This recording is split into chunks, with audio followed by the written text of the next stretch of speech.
Here we are, episode 87 of the Trash Talk Business Podcast.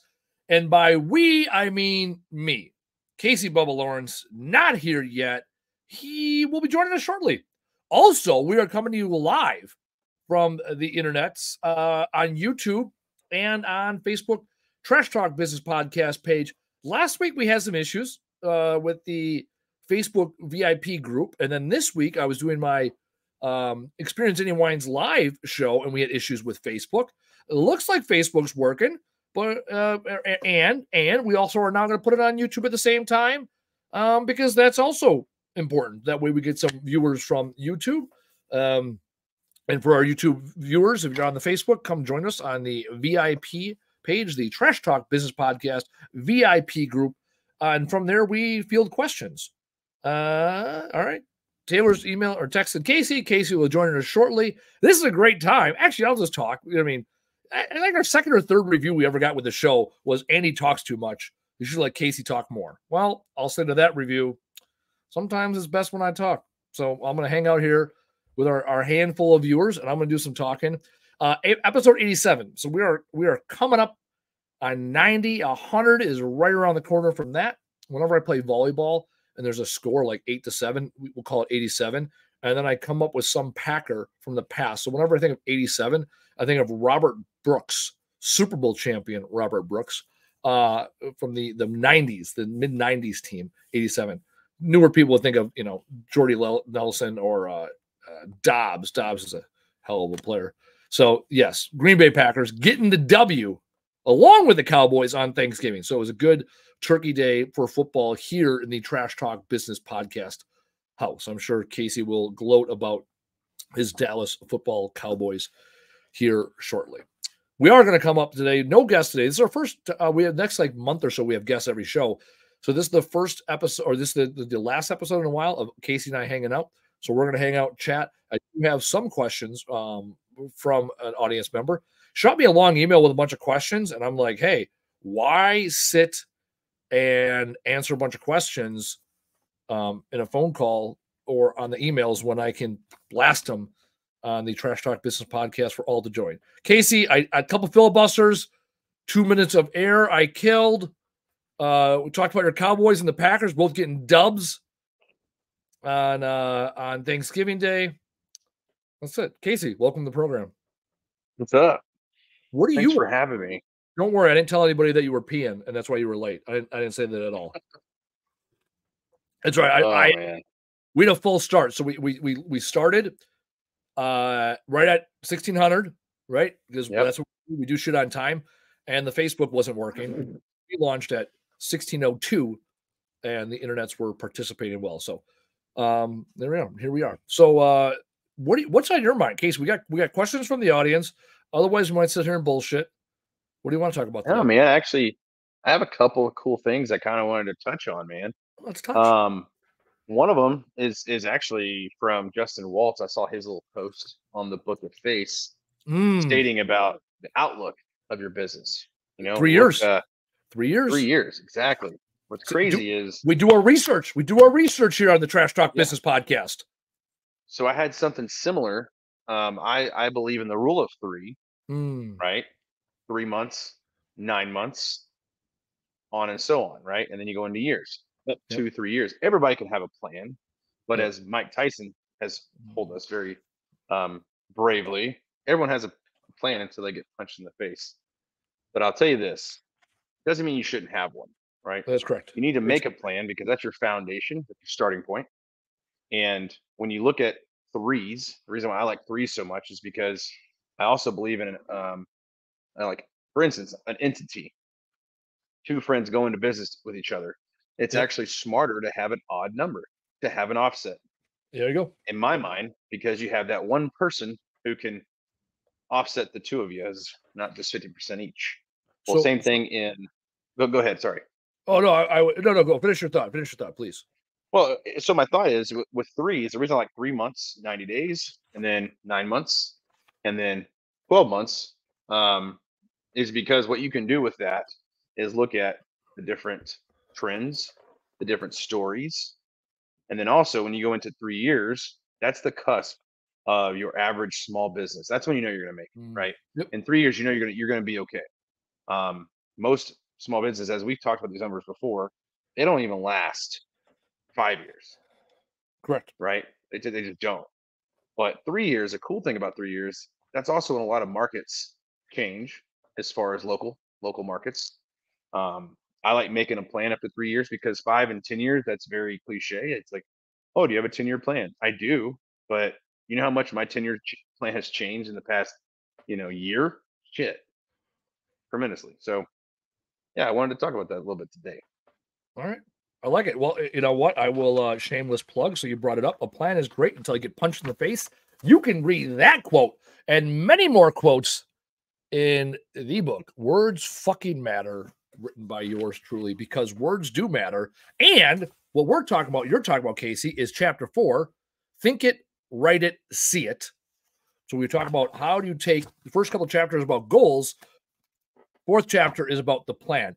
42% more likely to succeed on a plan when you write it down. 78% more likely when you tell somebody else. I memorized those numbers years ago when I was at a conference, and I've been holding on to them since, and I've cross-referenced it, and there's a few different studies. They're in that ballpark, and I even used it in Experience Andy Weins Live right before that because that's how much I believe in it, and that's how much I put things out, right? And I love the fact you're talking about planning because 2 days from now, we have our meeting of the minds where I've been doing this for 4 years now. This is our 5th year of doing it, where I bring in all the smartest people in my world, my business world, together. So I got my banker, my lawyer, my accountant, my insurance guy, my financial planner, my guy that does my truck leasing, my marketing company, HR consultant, our leadership team at Camel Crew, the president of Camel Crew, my mom and my brother, because they were my original investors, and my brother's my original business partner. And it's really a state of the business. And one of the reasons I do it is because it forces me as the business owner to take a step back and say, okay, what's the plan? And let me say it out loud and see if it makes sense. So I think I sat in on one of those. I think I was in town. You did for one of those, actually. Yeah. And it was like, oh shit, this is like, I remember because you're like, hey, I'm gonna come in town. I was like, hey, I have this meeting. I remember like you just chilled. You're like, I'm a guest. And afterwards, like, yeah, holy shit, dude. Like that was like you put a lot of thought. It's like it's a 4-hour meeting. The 4-hour meeting is I'm on the mountaintop at that point. It is a struggle. The next 48 hours, I'm gonna finish my pro forma. I'm gonna finish that. So I'm going to do year to date. So I can pretty much close out the year. I'll take the revenue we're going to get in the next 4 days, close out the month, and I'll do year to date. And I can project out and do my year to date numbers, which will be pretty much my wrap up numbers for the year, and build the pro forma for next year, the sales plan for next year, how we're going to hit our targets. It's like when I first started planning the meeting of the minds like 5 months ago, I'm just like, hey, let's find a date. And I know for me, when I got that date on the calendar, I'm thinking about it. And I'm getting closer to it. I'm starting to develop a plan. I'm starting to come up with the agenda. Okay, who's going to speak on what? What are, right? Also reflect back. For me, it's like, what did we celebrate this year? What wins did we have? What are we still working on? And what are we going to do next year? So I love what you talk about. Also, I love the number 3. 13 is my favorite number, yet 3 is the way I live my life. I talk about the hustle, struggle, grind. I talk the preacher, teacher, leader. All the things in my life are in 3. So I'm a big fan. And to your point, 30, 60, 90-day plans, right? Those are your, less than 30 days is a to-do. 30 to 90 days are rocks. If it's a year, that's a fucking goal. We got to break that thing down in smaller chunks. And more than 3 years out, what are we doing? Right? I mean, you can say, hey, in 10 years, I want to be, right? You can say, hey, I want to be financially set. I want my bills paid. Got it. Good. Okay. Well, here's a good example, Andy. 3 years from today. So November 27th, 2020, what was right around the bend that no one really knew it was going to happen, right? Because right now things were shutting down. No. Things were already shut down. 4 years. COVID was 4 years ago already. Not everywhere. 2020, because it was March it of really 2020, started happening late 2020 and then early 2021. Yeah, you're right. We had the 60 days of lockdown, and then it was like the prolonged bullshit. Oh, yeah. And also, I look back to your point about businesses. So our former franchise that we were part of, almost all of them closed between years 2 and 4.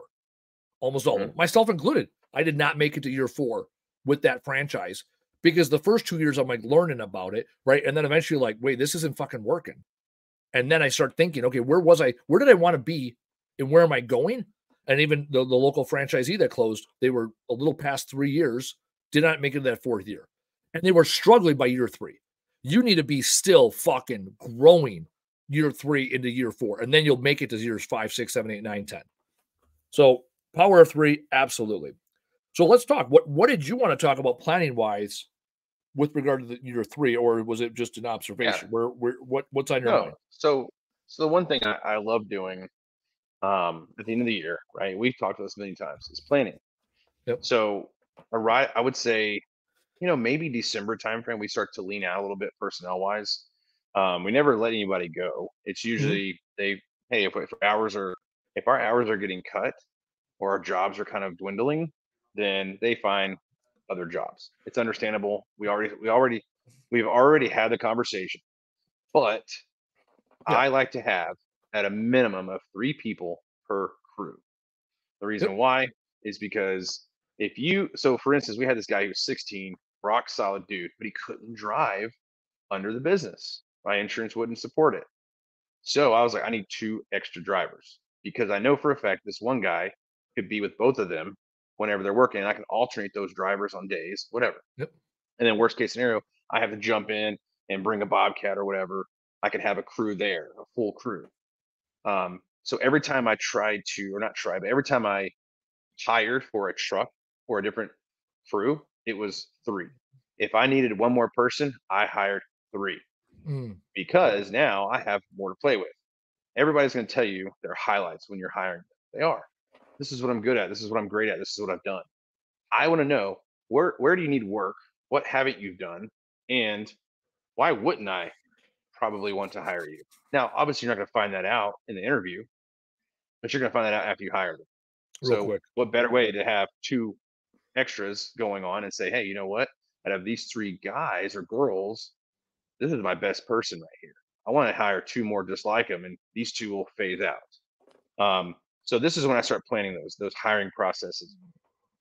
By this time, you also know now this doesn't apply to the first year people. You're going to figure it out in your second year, but if you've already gone through this is the end of your second or third year, you kind of know the story of your business and what you're looking like in the beginning of next year to spring.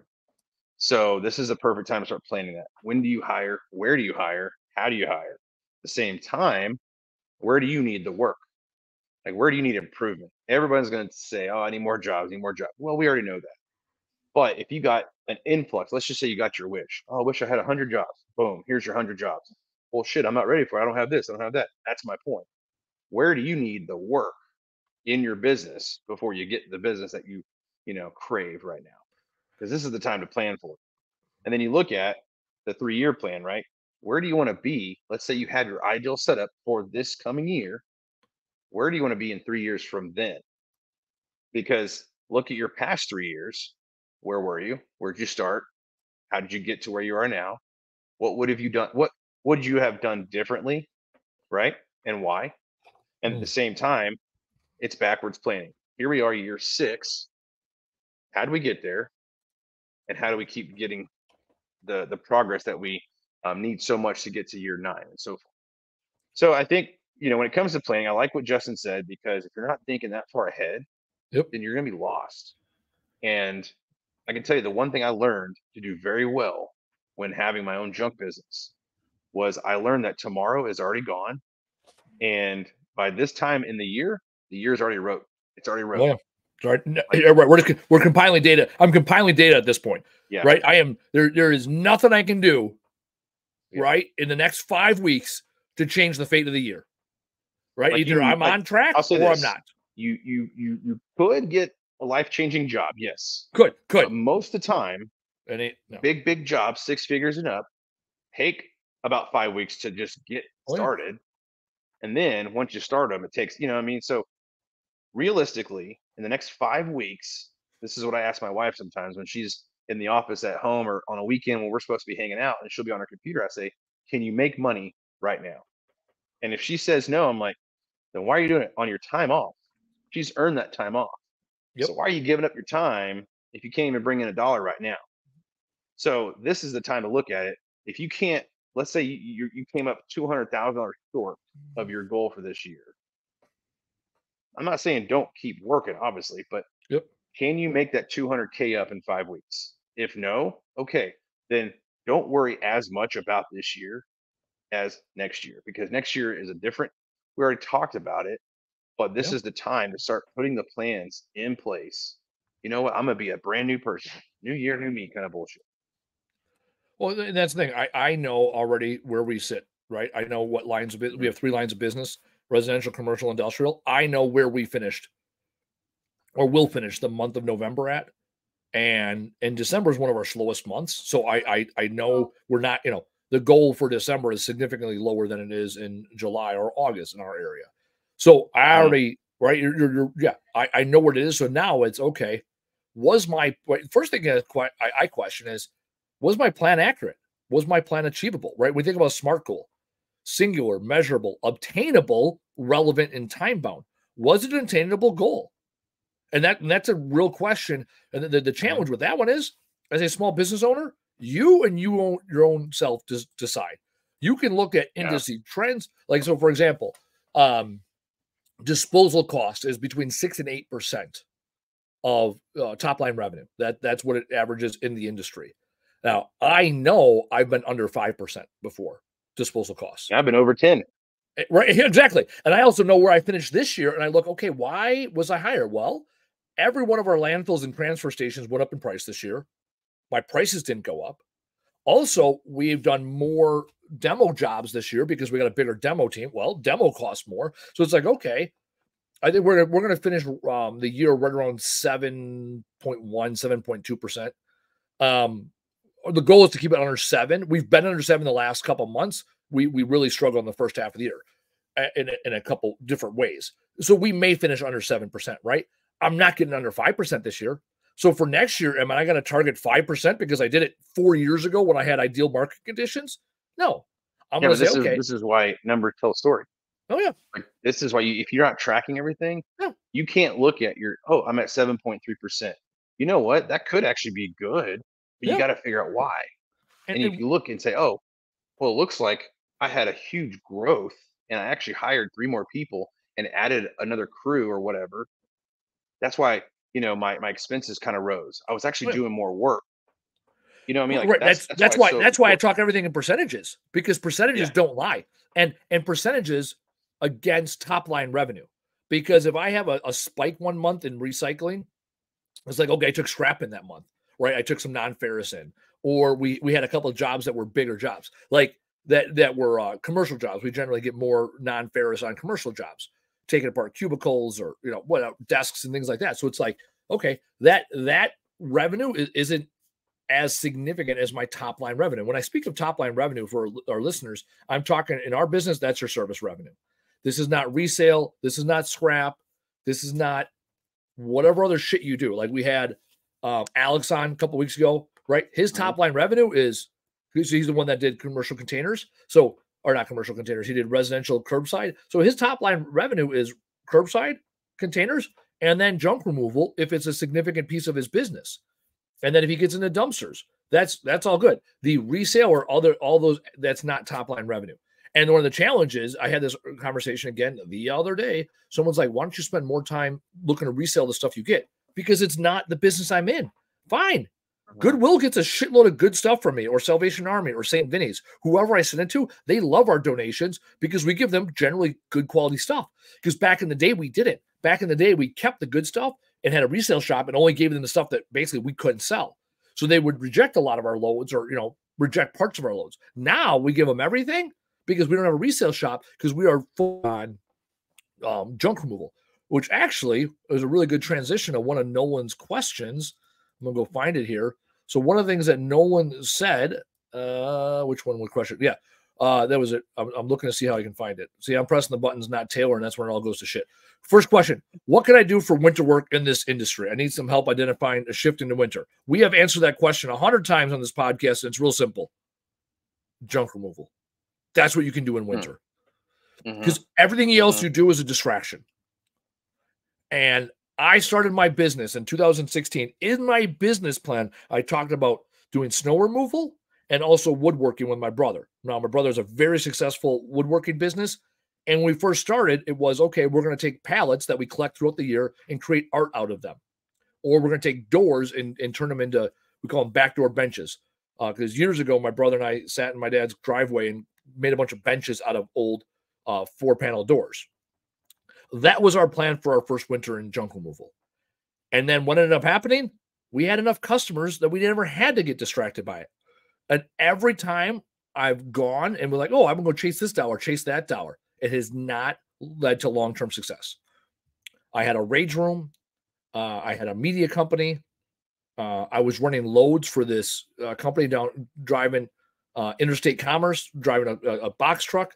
As soon as we finally started making money doing it, he realized that he could do it a lot cheaper himself and cut us out of the mix. Right. So it's like everything other than junk removal has not led to long-term success. So now this kid's in California, so he doesn't have snow like we do. Maybe he does. He's in Northern California. But I can tell you what's worked for me in Milwaukee, junk removal.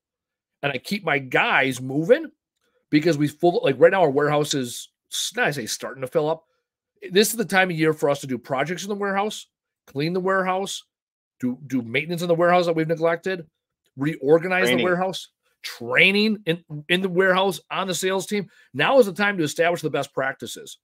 Efficiency, efficiency, all that stuff. Build it now, right? I look at it where I'm already in my head is already in the off season.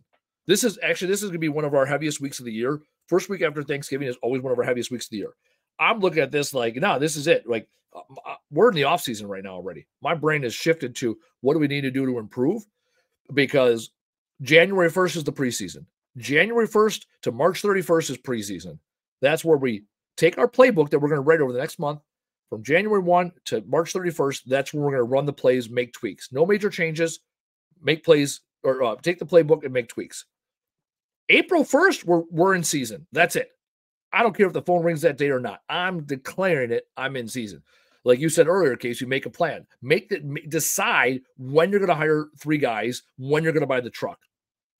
Decide when and how. So when is, hey, by this date is when I want to do it, make it a SMART goal. And how do you do it? Those are those smaller chunks of what revenue do I need to realize? What EBITDA do I need to hit? EBITDA, earnings before interest, tax, depreciation, amortization, EBITDA. Sometimes I say acronyms that not everybody knows. So there's your answer. Question 1, what can I do to work for winter work in this industry? More work, more junk removal. Whatever it is you do that. All right, Casey, say words. I have to hop out real quick because my audio is not syncing. I'm getting yelled at.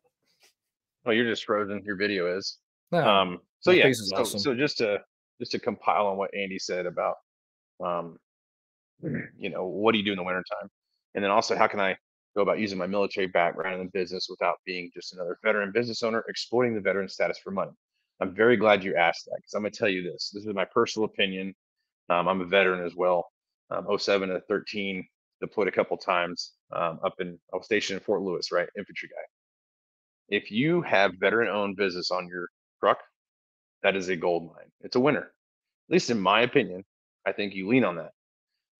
It's not exploiting anything. It's showing people that you're more than just your average business. Now, the reason why I say lean on it is because, as you probably know, there are some get back veterans. Yeah, that's true. So why not take that extra advantage by saying, hey, I'm a veteran-owned business? Because there's going to be people out there that will hire you solely based on the fact that you're veteran-owned.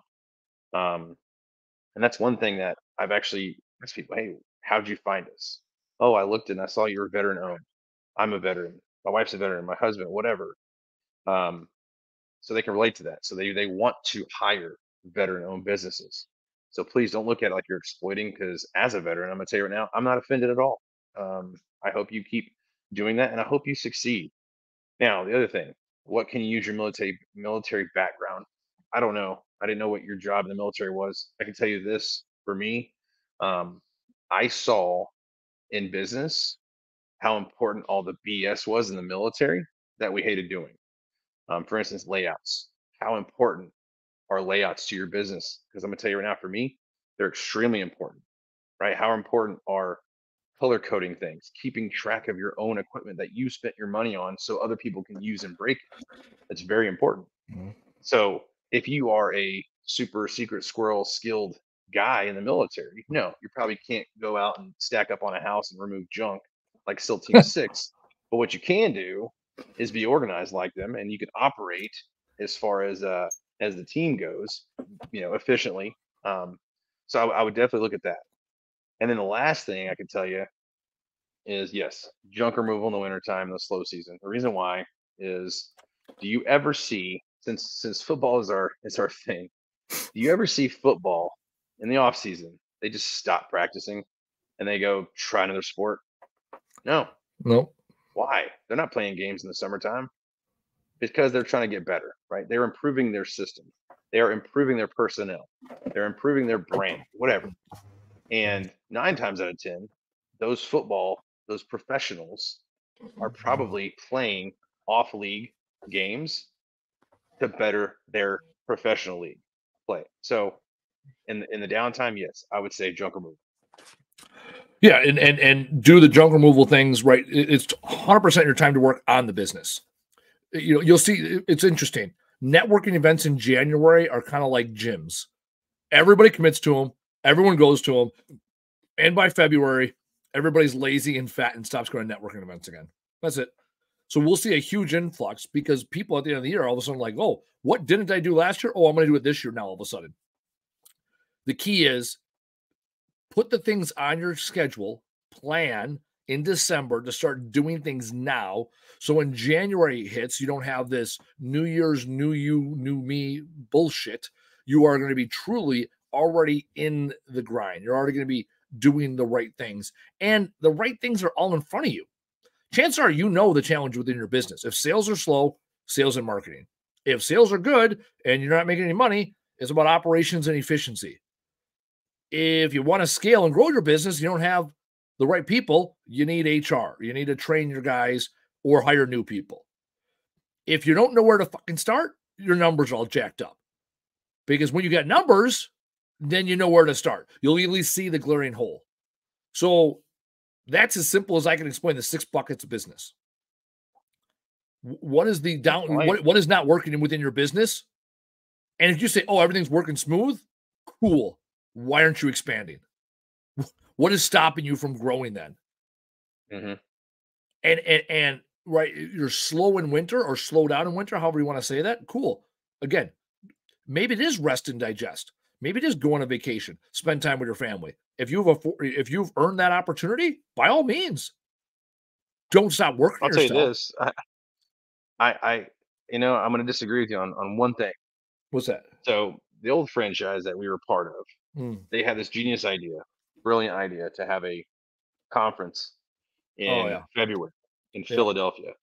Now, if anybody knows Philly, you know how nasty Philadelphia is in general. It's a shit town. We call it Philadelphia. But in February, that just sounds miserable. At the same time, for a lot of junk removal companies under year 3, February ain't a banging month. It's not. That's not one of your top months where you can go splurge on some trips and stuff. And the one thing I hated at the time was that they would plan it in such a terrible time. It was convenient for them, but it wasn't convenient for anyone else. Now, I will tell you their reason was because people are slower, so you have more time on your hands, but they don't understand time equals value and money. So it was a bad plan. Now, for me, I would never schedule vacations or off time in such a crucial time unless I had it already done. Like if I have my checklist done, you're dialed in. Okay, yeah. But if it's January, February, and I'm like, oh, I have so much to do, I think I'm gonna take a week off and go on vacation. I don't think that's a good idea, personally. No, and this thing you got to plan for it, and even the conference, right? Whether it's plan. Right. So there's a bunch of conferences I go to in February, and basically February through March. That seems to be the conference. And then there's a couple conferences I go through September through November. I plan for them. I got the money saved up, like the money saved up in the bank right now, so I can go to the conferences. I've made my plan, right? I plan to go to the conferences. Yeah, the failure there on their part, and the failure on a lot of junk removal companies is when they're making money in summer, they're spending the money in summer. right? Yeah. We talked about one of our, I mean, what, like episode 20, we had an emergency broadcast episode about profit first, about hiding Mhm, money for yourself so you have the money when you need it later in the year. I implemented mhm, profit first this year. We are halfway through to get to our 18-month cycle of this is what it always looks like, basically. mhm. And the money I need is where it's supposed to be. And I don't think about the money anymore. So So shout out profit first, because then you can plan out the vacations. yeah. Mhm. I Also, Casey, did you cover yeah. when I was fucking around with my audio? Did you cover the? Is it worth looking at other options other than a dump trailer? Did you cover that question? Oh, I didn't actually. No, I didn't even. Where is That's that? like your favorite question. Q2. Is it worth Well, I looking don't know at where this guy options? is. California, Northern California. Mm, California. The best option, honestly, is just to move out of California. That's what I would do. I'd sell your trailers, trucks, and business and move for sure. Anyways, Actually, back to your speaking of original actually, question. actually, I saw a guy. I'm gonna see if I can find it on the internet again. I saw a guy that's selling a junk removal company in Northern California. That's interesting. But, I well, wonder if I to can. answer it, I wonder if I can link those two up tonight. you have to see what's best for your business, man. Like the reason I rolled strictly dump trailers is because a lot of my jobs required a dump trailer. You know, I did a lot of interior demolition where I didn't want my guys touching it twice, or a lot of brush where it doesn't make sense to touch it twice. Yeah. Um, yeah, you're going to get people say, "Oh, well, you can just it helps you separate the landfill." Well, if you're just smart loading it, you don't need a special trailer to help you load. Um, all my trailers were dump trailers, other than my flatbed and my enclosed. I had a flatbed for my skid steer, and I had an enclosed for, nice stuff that I didn't want to get wet or in the elements. But what I think every junk removal company, if they're running a trailer, I think a standard double axle, 12,000 pound or greater bumper pull is sufficient enough, unless you are doing a lot of heavy loading. I don't think you need a gooseneck. I think it takes up your bed. Um, if you already have a trailer and it's not a dump trailer, I don't think you should go buy a dump trailer now. But I think you should at least work into planning that purchase and financing it. Don't pay cash. Keep your cash. Yeah, I think dump trailers are very important. But look at Got Junk, for instance. They don't, they do jobs specifically for their setup. They actually have a standard, Yep. and all of their franchisees know what they do and don't do. So when they don't do something, they pitch it to someone else who does. I don't know how many. I actually got a few jobs, probably every year from Got Junk, because they just didn't do the work, and they knew we had a different setup. Um, for me though, yeah, personally, I ran dump trailers because I did a lot of brick, concrete, and I'm not saying like I filled up a 16-yard trailer with concrete. No, be smart. But what I'm saying is I did a lot of stuff that I didn't want my guys in their hand picking out. Yeah. Yeah. I so I did not start with dump trailers. I don't love dump trailers. I have them now. No doubt about it. I have them. And the reason I didn't start with them was because I'm looking for a question popped up, then it went away. The reason why I did not start with them was because I wanted to recycle more, and I didn't want to make it too simple for guys to throw things in the landfill when the right answer was recycle or donate items. And I also know, since I implemented dump trucks in our practices, I know there's a lot of stuff that ends up on our dump truck that had it been taken care of coming out of the house could have been donated. Hmm. So I am apprehensive to send my dump trucks. Our dump trailer is primarily used only for demo and scrap. We have two dump Hmm. trucks, and I am apprehensive to send them sometimes to jobs because I want a higher recovery rate. And and Yeah. and people are people, right? That's it. Like, Well, and that's uh, it. And that's, it, yeah. And yeah, I agree with you. But for me, and this is where you and I actually first started hanging out and talking, was because we both did the same thing in two different markets, and our jobs were completely different. Our average jobs. I'm sorry. Our average jobs were completely different. Um, I did a lot of, hardscape removal, interior demo work, brush removal. You didn't. So for me, yeah. I'd rather have, even if 40% of my jobs were brush and brick, it's worth having a dump trailer, even if it's 40%. Now, if it was 10%, no. But if 40% of my jobs are things that my guys shouldn't be touching twice, then it's worth it all day long. Yeah. Now, I also think like moving truck, for instance, a box truck. I think those are great because how you had it set up, you structured your business on that setup. Yep. To where if 100%. I would have implemented it, I would have to change so much of my business to implement that setup. Yeah. No, correct. And the thing, this is where I'm not like, this is, we've had this conversation 100 times here. This is where we are not, this isn't a pissing match between you and I. It is, what is the point behind the business? Yeah. You know, what are you, what is your goal here? So anyways, I also here, I was looking, that's why I prematurely. There's a good question under the private chat. I know that's what I'm getting at here. Other reviews. All right, so I'm going to pull. Yeah. Actually, what's interesting is I actually, that's a really good question. I'm churching it up so our viewers can see it. Okay. So here's the question. Now I can save it and show it. All right. So because we had a limited number. So this is from AJ's Removal Service, Port St. Louis, Lucy. I don't know. AJ's Removal Service, coming from YouTube. He commented on episode 14 of the Trash Talk Business Podcast. It was about 73 episodes ago. All right. We were under the impression the FTC, the Federal Trade Commission, made it clear you cannot incentivize reviews. You cannot offer a discount to a client in exchange for a review in the United States. Can you clarify some? And then it cuts off. Can you guys see that? No? There you go. Anyways, he says, can you clarify some good reviews that we should utilize? Yes, we can. So, real simple. I never have had to pay for reviews or ask for reviews or incentivize. I never have. Whether or not it was ethical or not, or illegal or not, I don't think it's ethical. So it's real simple. You can give customers discounts on their next service if they're an existing customer. That you can offer, right? Don't tie it to review. Best thing you can do, the best practice for review, really is simple. Have kick-ass service, start with, right? Have service worthy of a fucking review. Second thing, ask for it. Third thing, automate it. So, right, like, here you go. AAA effect. Awesome service.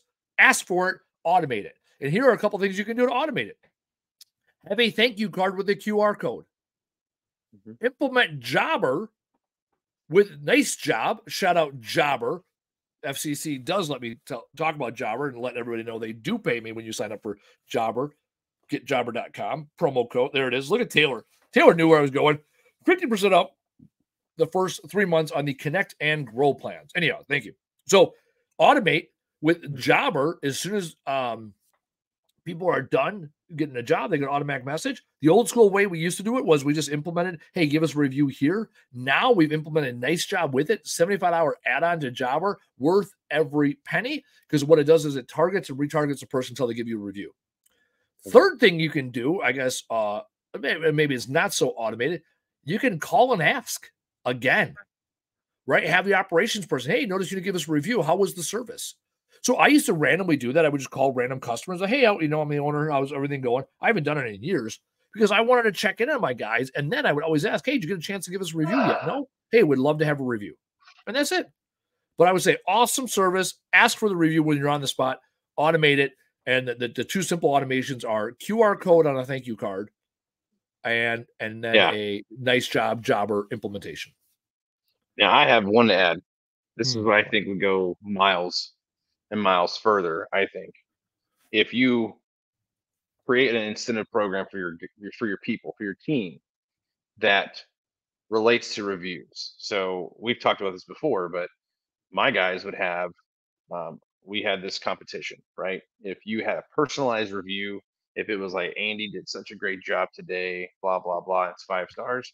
Well, Andy gets $5 per personalized review at the end of the month. He gets that much money. If he wins competition, then he gets an extra bonus of like $100 gift card, whatever.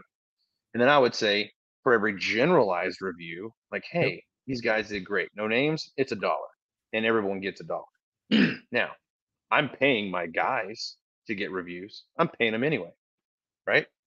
Now, what they're doing is they're going to these people, and if they had a good experience, they're saying, hey, people, if you liked your service today, we get graded and we get rewarded for personalized reviews on our work. If you'd like to help us, here you go. And you give them this card. Now, people would like to review that person almost rather than the company that they work for. Hey, I love Andy so much. He's so personable. He was so nice. He even brought my trash cans up the driveway for me. 5 stars every single time. Well, guess what? It's worth $6 to me every day to pay a guy every review I get. Because Yep. for me, that review is being seen by thousands, right? And that person, now this is why it's a win-win-win. We already established the win for you. It's a good review, right? It's going to go on the Googs. It's a win for your employee because now he gets, $5 extra or whatever towards his goal in the month. And then it's a win for the customer because they had a good experience. So if they review your company, they're more than likely going to tell their friends too. Yeah. I think that's a great way. Yeah, no, the other thing, we talked about this. I really like this one. I can't remember who it was. So I got to give credit. Tell me who told us this. It might have been Justin, somebody, where they have people fill out thank you cards, or not thank you cards, the reviews, or whatever, right on the spot. So then the employee has to come back with that. Oh, we were talking about that. That's what you and I were talking about. Yeah. We were talking about that. Yeah. It's almost like a survey. So here, how satisfied were you with the job today? Yeah. Here. This is the second half of this piece. I'm doing a hillbilly because I'm copying and pasting. I think that would have been in the disconnect, as Casey mentioned. It was the episode, but it is tied to the employee, but not important to mention it each time. Yes. This is we are paying the employees, incentivizing them with a bonus to dispel behaviors that we want, not asking employees. All right, it's not critical for not only the company, but also part of the back to the team. 100%, AJ. Yes, it is critical. The other thing is it builds camaraderie with the guys. Now they're talking about, hey, what'd you do? How'd you make the $5? Oh, well, I'm going to get that. All right, well, how do we make Camo Crew the best experience for all of our customers? Right? The review. Probably getting tips on top of that. Correct. The review is awesome. It's all the things necessary. The review is like, it's one of those, are you focused on the destination or the journey? The journey to get the review is the good stuff. The guys are offering great service. They're interacting with the customer, right? They're talking to them. They're being personable. All those things. The review is just, oh, yeah, that too. All right, now we got the review. Well, what does that give us? Well, now we got a little more SEO. We got a little more street cred. Someone else might see that. Neighbor might see that. Hey, can you post a review to Facebook? Give us a testimonial. Like, there's so much more to it. When you focus on only the review, you miss all the good stuff. We have 873 Facebook Google reviews as of today, because I shot a video earlier today. I said we have 875 because by the time the video will come out, we will have 875 because I willed it. Because I said it out loud. Oh, 872. There you go. Another. Yeah, 3. I am not concerned about getting 3 views this week because the video is going to come up Monday. Not concerned. I did see something. Oh, just go on. What you got? I will tell you what not to do. Yeah, yes, good not to do. So I was at an event about a month ago with my daughter. It was seeing the China lights at the Botanical Gardens. So if you're ever in Milwaukee or they have China lights near you, I thought it was gonna be stupid and hokey. Dude, I thought it was awesome. I actually went slower than my daughter. Like, she wanted to all see the next things. I wanted to take it all in. Whatever. Date night, you got kids, where to go, right? If you're a middle-aged man by yourself, you might not want to go. However, bring a kid, bring a significant other, and you won't be a creep. I had a good time there. Anyways, there was I want to say roofing and siding company, and they were saying, hey, if you go on to Google right now and give us a review, we'll give you a lottery ticket. And you don't have to say anything, just give us a 5-star review. And you get 2 lotto tickets. Ooh. So did they increase their reviews that day? Absolutely. Here's the downside. Now they have a bunch of 5-star reviews where no one said anything. So it's like, how much is that worth? Most people aren't looking at the number. They're going to look at, the last 5. They're going to read, the people that take the time. Also, for the people that are potential customers, right, that interaction, if your first interaction with a company is them asking you to do something, before they provided you any value and asking you to do something that's borderline unethical? Well, why is it you need 5-star reviews? Doesn't your work speak for itself? Right. And then that was my third question. I thought to myself, I don't need 5-star reviews. They have like a 3.7-star rating. It's like, oh, that's why they need a bunch of 5-star reviews, because they're not a 5-star company. So whether it's ethical or not, that's your own debate, right? According to the guy from the FTC, a financial reward of lottery tickets for 5-star reviews, that's a little problematic, right? Moreover, what does it say about your company? That says your company cannot earn 5-star reviews the legit way. So that is a not best practice I would urge people to stay away from. And I even asked the girl, I said, hey, do you get pushback? Because they lure you in with candy because they got free candy for the kids. So my daughter got candy. And I said, does this work? She goes, yeah, we get hundreds of reviews every day we're here. Okay. So there's another interesting creative way for reviews. I recently saw this. It was for a different business. It wasn't junk removal, but I actually think it would do well with junk removal. But it was take a selfie with me. There was this business where it's like, hey, if you were happy with your service, take a selfie with us. And what we do, we put it on our website or social media saying, hey, this is another happy customer. It's a cool way of tagging it to your review as well as using it for content for social media. Well, and testimonials is another way. When you ask for that review, you're already talking to that person, right?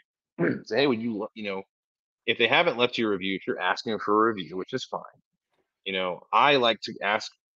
My list of asking starts with the people that do the most business with me first, because they're more likely to leave me a review. They keep using me and they haven't left me a review. Well, shoot, why? Hell, you may be able to call them and say, hey, Jared, just curious, man, you used this like 6 times. How come you haven't left us a review? He may be like, shit, I had no idea. I'll do it right now. Yep. Right?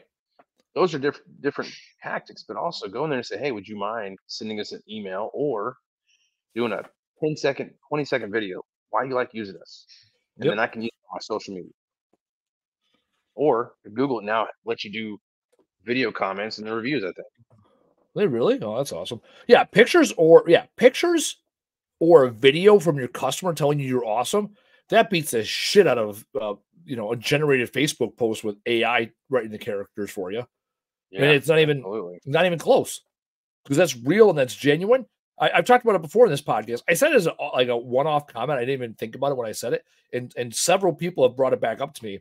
I said marketing is what you say about yourself. Branding is what people say about you. And that is the key. Right now, I don't know if branding and marketing are the right two terms there. However, it's what people say about you carries a hell of a lot more weight than what you say about yourself to the average consumer. So how do you let that voice be heard even louder, right? A review, words, good. Picture, better. A video, best. That means someone took their time, got over their concerns about being on camera potentially. They were vulnerable. They shared their thoughts and feelings, took the time, posted it, used up their data. I think everyone's on unlimited data, right? That's not a thing. Do people still have data restrictions? Like every plan is unlimited data, right? I don't know. At this point, I stopped keeping track of data. Like I remember we used to have minutes. I'm old enough to remember minutes. Oh yeah, dude. I thought I was a baller. I was saying that was one of those moments in business. Text. Remember paying for texts? Yeah, 500 for right. You used to have like the first 500 texts, and it'd be like halfway through the month, and they're like, you used like 400 of your 500 text messages, and you're like, God damn it! Every time I just typed like cool, I'm like, damn it, that was a they counted the text to and from. They counted the text. Sending in. It was credit.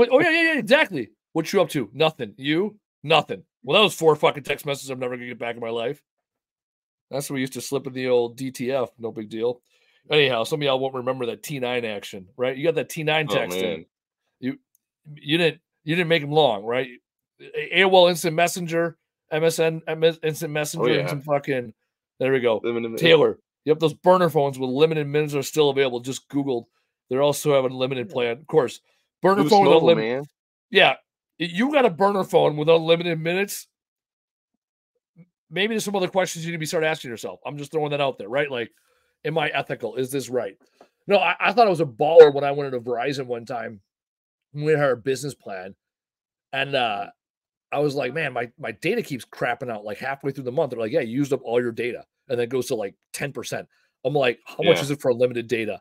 And whatever the number was, like maybe I was paying like $70 a month and it was like 100. And I was like, bet I'm worth it. And I was like, dude, I walked out there with a fucking big dick, 9 foot, just like, yeah, I can afford that 30. Like back in the day, I'm like, man, there'd be a $54 plan and a $49 plan. I was like, I'm gonna get that $49 plan. We'll save me that $5. Like, hey, it's also a veteran discount, right? Yeah. You take 10% off that. Give me down to $44.99. Yeah. I mean, I used to eat McDonald's like twice a day though too. So I made a lot of poor choices back then. Old data plans, man. Well, the other thing is I use it mostly because of GPS. I mean, you just suck in all the data, man. I don't know how much I'd use. Taylor pressed the button. Now we're bigger. Taylor, what'd you? Oh, Taylor. Oh, there he goes. Taylor's fucking around with the buttons. Yeah, we had that weird view, not weird view, but we just had the side to side view this whole time. Who knew? Right? It's about the audio, not the. There's nothing interesting to look at video wise here. All right, we answered Nolan's questions. We answered AJ's questions. Any other questions out there? Please feel free to throw them up there. What else you got on your mind, Casey? Never. Oh, the Razor. Huh? Someone just never. Dude, I had a Razor phone. That thing was awesome, except for it was delayed. Like it took a second to make everything work. I thought I used to sell cell phones at Best Buy. You look like someone who would sell cell phones. God. I worked at the Best Buy for almost 2 years before I joined the Army. I learned how to sell, working the miles. Yeah, I think that's it for me. I don't know, man. I think I would have a couple ideas for the holiday season. I mean, you got Christmas coming up, but and I'm gonna tell you, I'll say this: good luck with the Christmas tree removal. Don't even market it. Most municipalities and cities they offer it free now. Yeah. And unless you can say, "Hey, man, we'll take your plastic Christmas tree for free," and no, but what you could do if you really want to get into the groove, you could. I guess you could do it now. Start marketing now. Hey, a cardboard only day. We did that a couple times where all we would do is go pick up cardboard, and it was just like I think it was like $20, and just stuff our trailers full of cardboard. $20, so that's a hard. Fucking cardboard's a pain in the ass to load.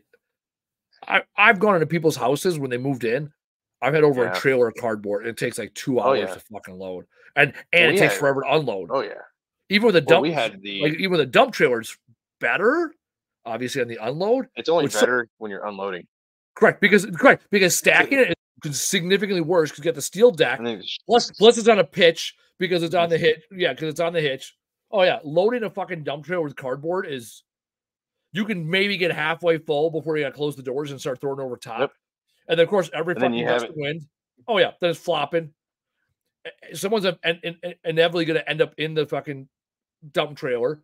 And usually the heaviest guy, the biggest guy. The heaviest guy, because you got jumping down, and then getting out of that. Cardboard is not meant to walk on. Wait till you have wet cardboard, because we had a business that it was an organic business. All they did was they shipped and received organic fruits and vegetables.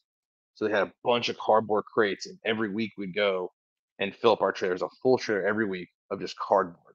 The bad thing was you get some that had just spoiled veggies or fruit in it. Wow. Wet cardboard, and it would just stick.